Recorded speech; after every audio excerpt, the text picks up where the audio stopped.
Do you think we can make that in half an hour? Oui. Oh, very good.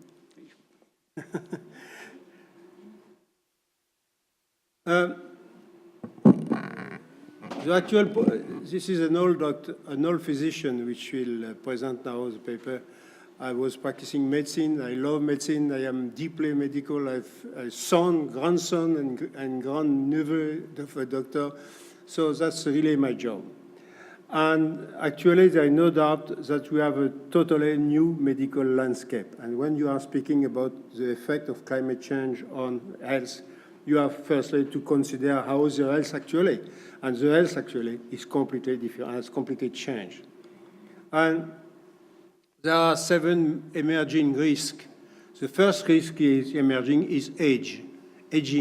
Aging is a good thing, aging in good health, but aging is generally associated with several diseases, and we double our life span, our medium lifespan recently. The sun is a second risk, but it's not major for just the sun.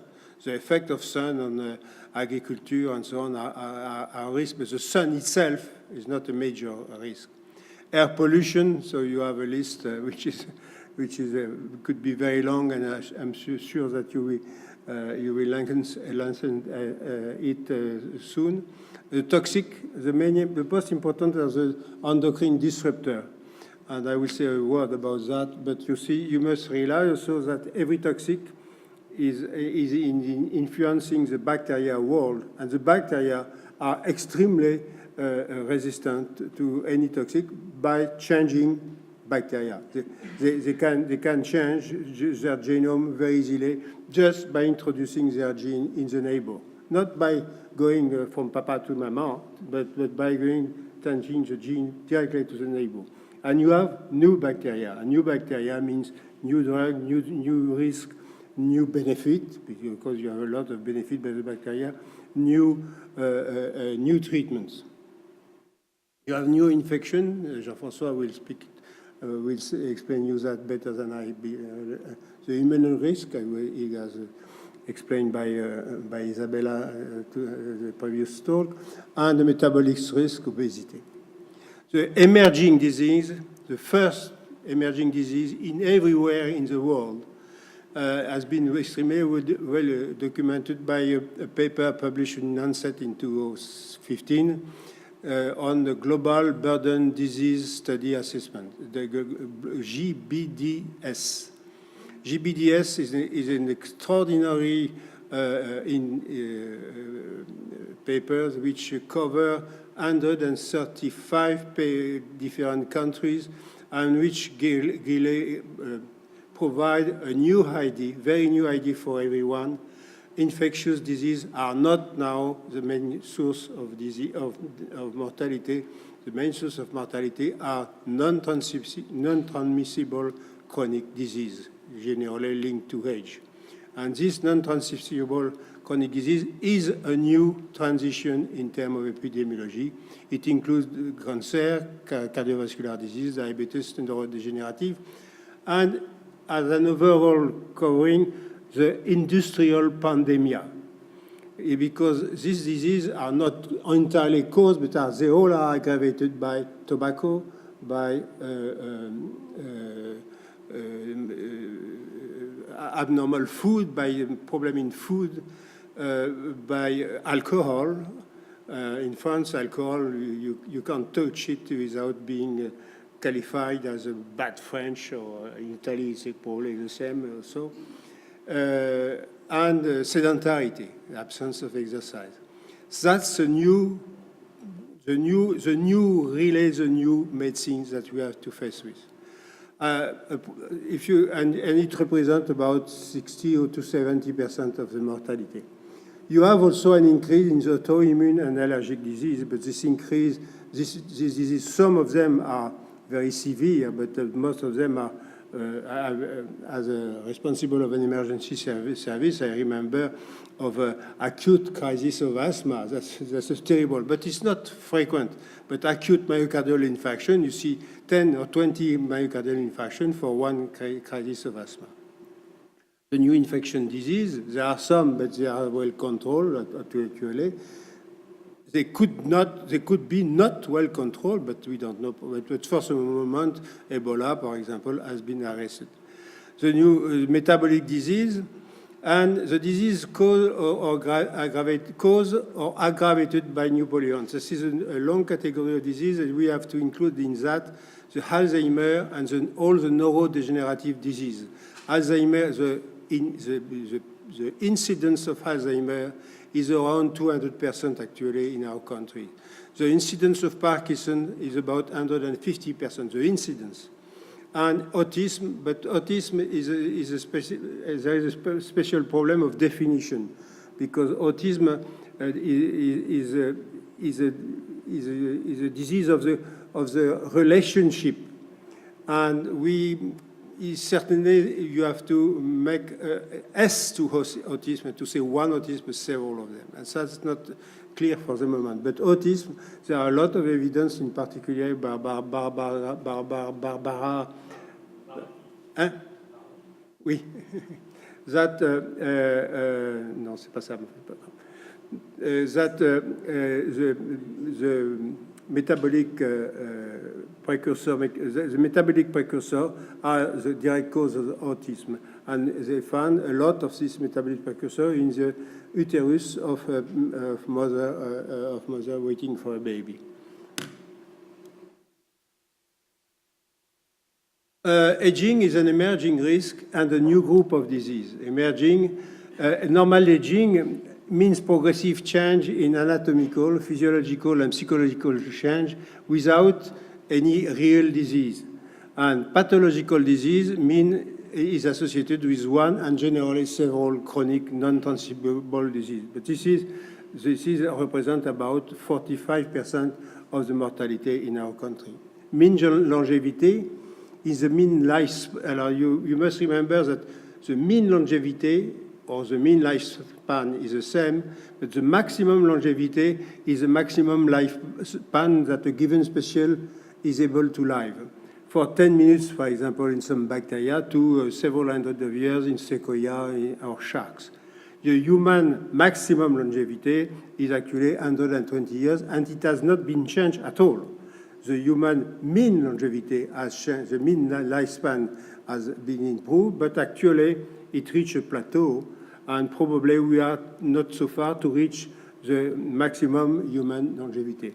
The problem is that with experimental model like Drosophila, don't remember several species, it's possible to change the longevity very easily by genetic manipulation. I hope that we never try to do that.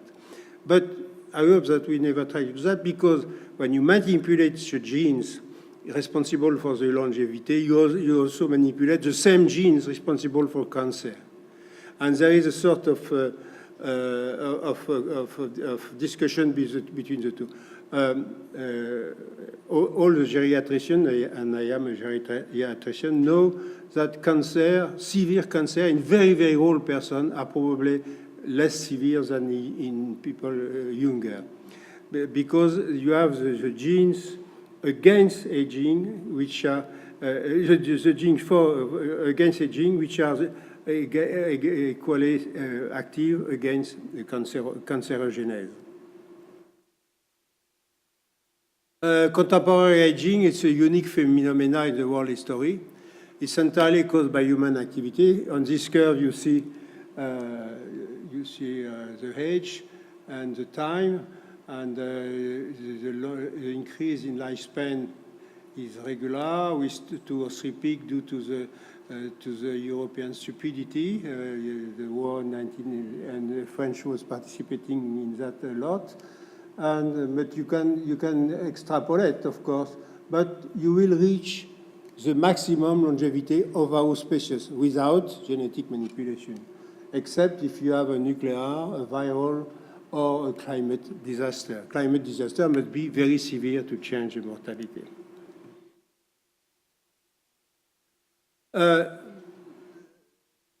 Lifespan and healthy aging does not correlate with climate, but it represents the background of any approach concerning health and that was the main major problem for physicians. Human aging is unique in the evolutionary story of life. It concerns mainly the developed country and has major consequence on economic point of view. Aging in good health is a problem of prevention. Chronic age-related non-transmissible disease are biological consequence of the senescence cellular. This is well documented. When the cells become senescent and unable to multiply, it also produces a secretome, which is responsible for several groups of disease. This is from the Global Burden Disease Study. It shows you the mortality in 134 countries from traumatism.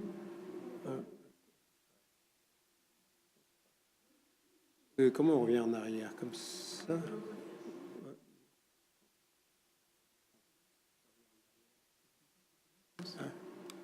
Voilà, merci. You see mortality by traumatism.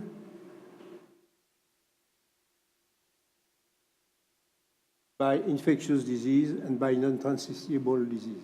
Undoubtedly, mortality, non-transmissible disease are the main cause of mortality in every country, including China, US, and Europe.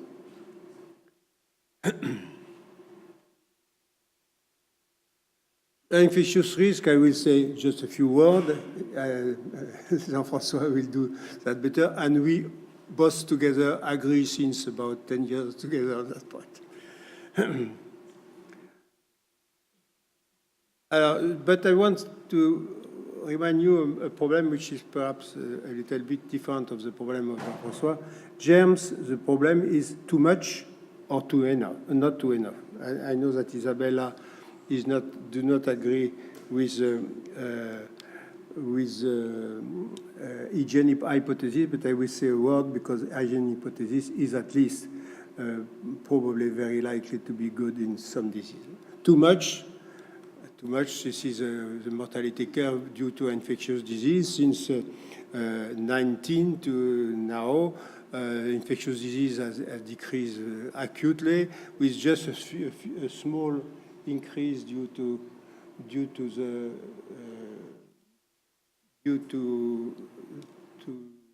AIDS, but AIDS is a horrible disease, is extremely, but it's not a major cause of mortality actually in our country.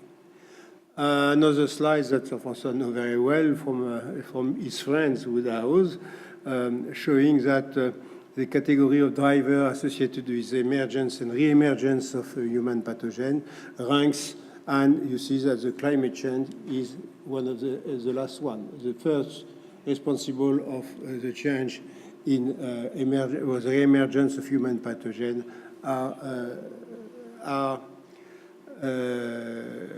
certainly the change in lands and probably the contamination, the international travel. The 0.7 is actually probably one of the major points, but I will not go on further with that.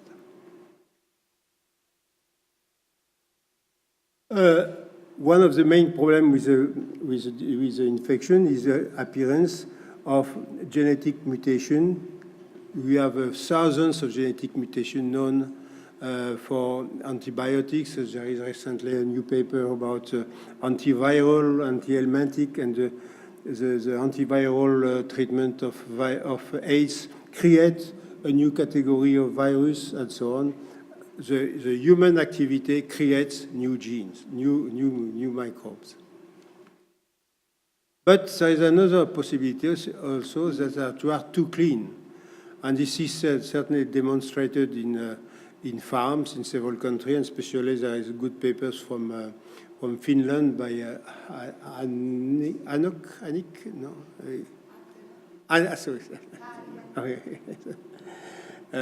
showing that, and this is based on the hypothesis, the hygiene hypothesis, which is an hypothesis which has been developed by a good friend of me, which is Jean-François Bach in the New England Journal of Medicine years ago. And Jean-François shows that the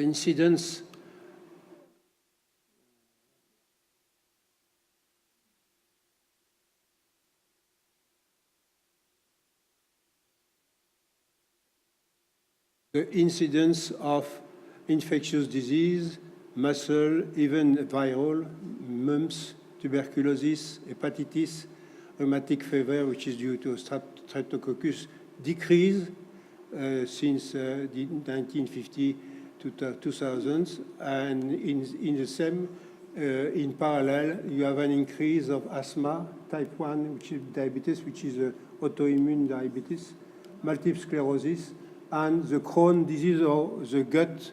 A lot of by Crohn disease we include several diseases of the gut which are very severe, and the incidence of them, the incidence of asthma and the Crohn disease is about multiplied by 10 actually. And this was the basis of the hygiene hypothesis, saying that we are too clean, we suppress all this disease, and because of that, there is this increase. There's a lot of other arguments which are quoted them, and especially when the incidence of the autoimmune disease in a farm is much lower than in a city. The main problem is probably to be the reduction of the relocation of the biodiversity of our gut that modified our immune system, as for asthma, and there are several, but also for atherosclerosis. And remember that the stomach ulcer, which was, when I was a young student, a psychiatric disease, is now an infectious disease which can be totally treated by antibiotic, and probably it's the same for Parkinson. So is actually to be the main determinant of the increased incidence of autoimmune, allergic, and metabolic disease in our country. And this is why the change in biodiversity has a consequence on public health. The biodiversity change in the prokaryote kingdom at the level of the biotic and abiotic microbiota and its consequences. This is, to my knowledge, a burning topic. And remember that the human, you have in red the DNA of a human genome, but you have in blue, in green, or in yellow the genome of our host, of our microbiome, the skin, of the gut, of the vagina, of the mouth, and several things there are linked and probably directly, and we have not only epidemiologic proof, but also experimental proof that there is a good link between this microbiota and several of the chronic non-transmissible disease.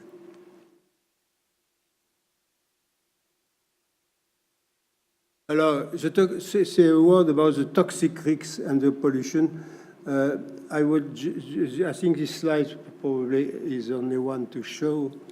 You see that the increased incidence of the new cancer cases in France was not only due to aging, you have the age, the increased incidence of cancer, but it was observed for all age.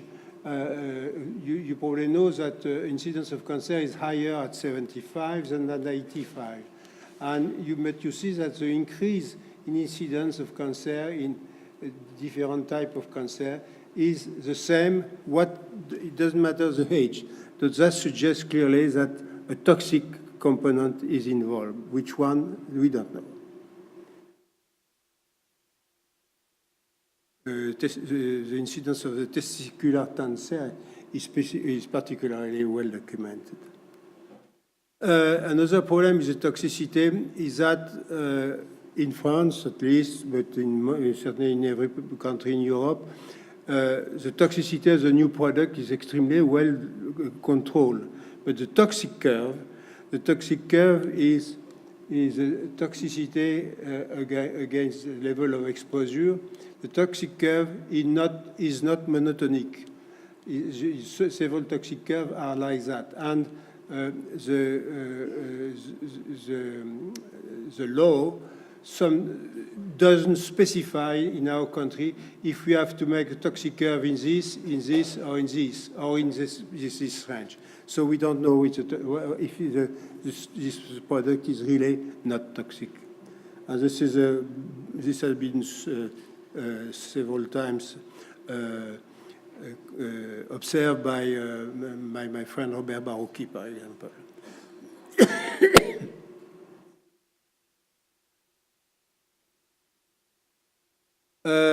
Just a word about the paper we have about the cardiovascular and the lung risk of pollution. The problem, which is, I don't understand how, I still don't understand why, how this has been observed. And the reasons is, if we consider, there is two problems which are totally unsolved. The first problem is the desert without the urban pollution that you specify. If the pollution of the microparticle is something like tobacco, because this particle, the diesel, is like tobacco, it's a plant origin, I don't understand why the cardiovascular risk is higher with the desert. Yeah, we don't know. Oh, okay. And but the second problem is that for tobacco research, which I know very well, I was studying that for years, we not only have epidemiological case observation, but we have a strong lot of experimental data that we don't have for the moment with atmospheric pollution. And I think it's a request from no more practicing experimentator.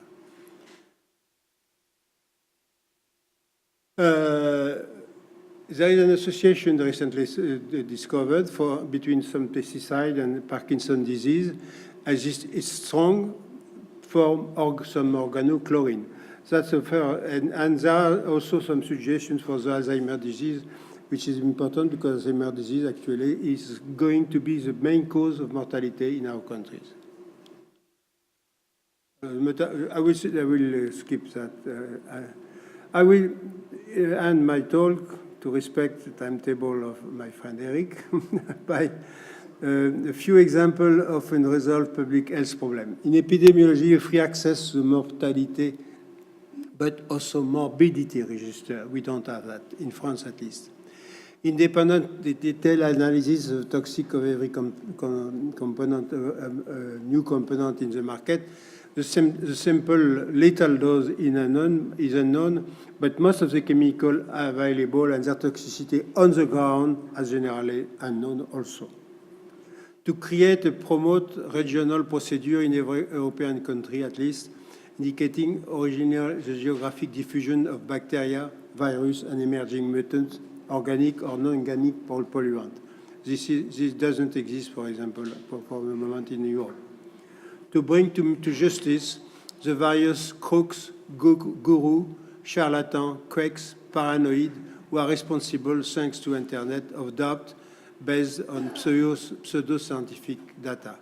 And to encourage a journal, there is in France Science and Pseudoscience, a journal which tries to decipher this fake news problem. And this is important, and we all have to react strongly, not with simple, polite word, but with the justice.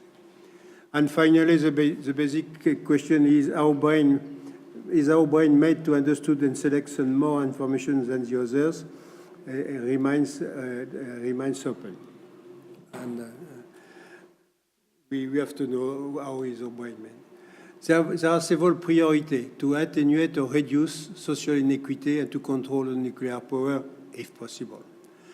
In 2018, health politics requires an ecological approach and a global view of health, and to consider the entire ecosystem in which we are living. I recommend a good book from Rainer on this problem. To subsidize in priority some elementary problem as the access to clean water, the building of sanitation facilities to eliminate open defecation, to organize migration, to develop aquaculture of herbivore species, not aquaculture of the same of fish, which is just stupid, to develop agricultural production using CO2-dependent bacteria, and there are CO2-dependent bacteria, and there is a good paper, a good review on that, which I can give you easily the reference, to severely augmented tax for sectors that are for the moment protected, alcohol, drug, and flight companies, to favor public investment in prevention, tobacco, alcohol, vaccine, and health organization, Ebola. More than in meeting, the example of Ebola is a good example of the simple organization of the health structure can stop an epidemic immediately. And to favor that, more than in medicine or surgery deluxe, which benefit mainly to rich patients. I mean, the cardiac transplantation is nice. I was working in cardiology, but it's extremely expensive, and with the money for one cardiac transplantation, we can organize tobacco prevention in one country like France completely free. The true question is finally, is the human able to continue to adapt to himself? The question is clearly beyond the simple medical practice. And to finish, if you want to read something more, you can buy my book, but it's in French. I'm sorry for that. Okay. There are a lot of references, but these slides, Eric, the students have the slides. You give them the slides, so, yeah, and the reprints, and the 5 reprints that I send you. Yeah, we can. They can have access to it. Yeah, okay. we put that on the. I make a long list of references, which. Yeah, this would be on the internet site of the event, so everybody can download it. It's not right now, but it will. Okay, so we have maybe time for 1 or 2 questions. And there is my email address, Bernard. Don't make. Yeah. Write the name. We should write it. Bernard.zoindo@inserm.fr. And please send them if you want any. I can send you the reprint directly. You just send me. Don't hesitate to send me, even if you are too young or do that easily. Thank you. Oui, Carla. Yes, Madame. Just a quick comment. Thank you very much, Bernard, for the presentations, the two. And just to want to thank, because you mentioned at the end the issue of equity, because in this field we are observing inequalities, both in exposure, because, you know, it's not... equity is an issue that you should take into account when we cope with this matter, and also the inequalities in prevention strategies, inequalities in healthcare. So the equity issue is something that we all have to take into account and in mind. Just this comment. I read a nice paper in Italy, inequality in Italy, between the north and the south. Yes, there is a good paper, I don't know where, but you have to. Yeah. Wait. Thank you very much. Doc, usually when oncologists are, giving presentation on cancer, they are not explicit on the causes of cancer, but they talk about predisposing factors. For example, like in the case of lung cancer, if you smoke, then you predispose yourself. But I think in your presentation, you were intimating that new pollutants, for example, could be implicated in the cause of cancer. What are the likelihoods? What are the probable pollutants that could be involved? Thank you. If I knew, I'd tell you. but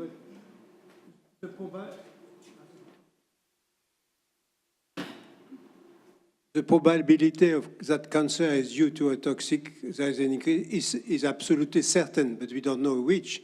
And if we knew it, we'd have it in the first page of the New York Times immediately.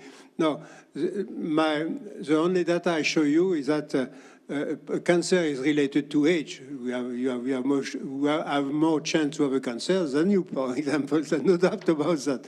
But at the age of 65, 70, which is a peak of the incidence of cancer in our countries, your country like every country, this increase every year for the moment. So if it increases every year, you must have something else. It's perhaps a toxic, but it could be perhaps also an infection. We don't know, because for the moment, the infectious diseases are more linked to cancer than toxic. We know a lot of cancer due to infection. We all know very few of them due to toxic. But we simply don't know. Can you talk in front of the microphone, please? Just to comment, actually, the International Agency for Research on Cancer has provided a list of many products or agents that are very bad for cancer. Obviously, then why one individual got cancer and another not, these include taking into account other factors. But what is important that now we will see in this day, there are some models that allow you to identify the proper role of one factor, taking the other into account.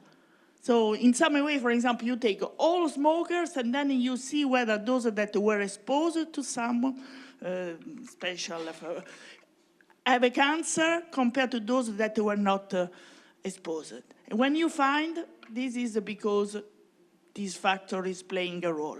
Okay, but genetics, I mean, as he said very well, there are many factors included. I can also make a small remark, a general remark, which could be useful for you.